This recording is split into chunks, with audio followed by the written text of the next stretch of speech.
Okay, so this is just a quick progress update on how the trebuchet is coming along. You'll remember in previous videos we made the frame and we put together the throwing arm and the bucket.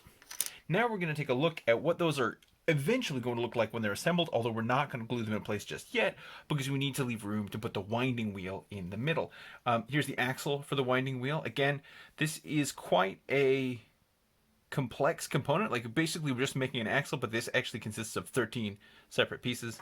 And then these uprights for the A-frames, those are glued together from multiple different layers. Ultimately, the axle for the winding wheel is going to go through here, and the axle for the throwing arm is going to go through here. And they slot into the frame like so.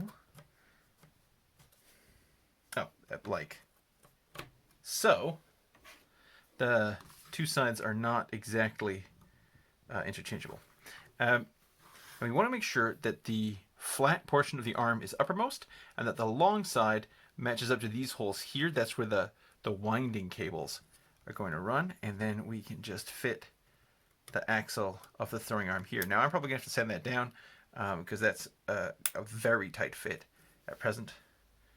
Make sure that's slotted in firmly, and then it's not quite there yet.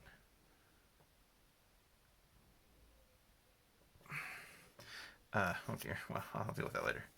And then we can mount the bucket on it, which of course I'm not yet going to do because I want to leave it to make it easier to paint.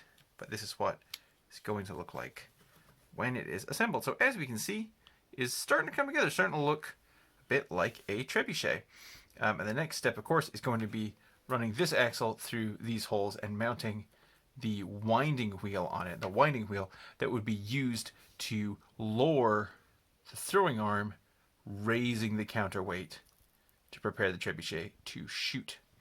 So yeah, that's where we are at present. Basically one last big push that's gonna make the winding wheel, and then the step after that, we need to put it all together, and then it's time to start thinking about basing, painting, and display.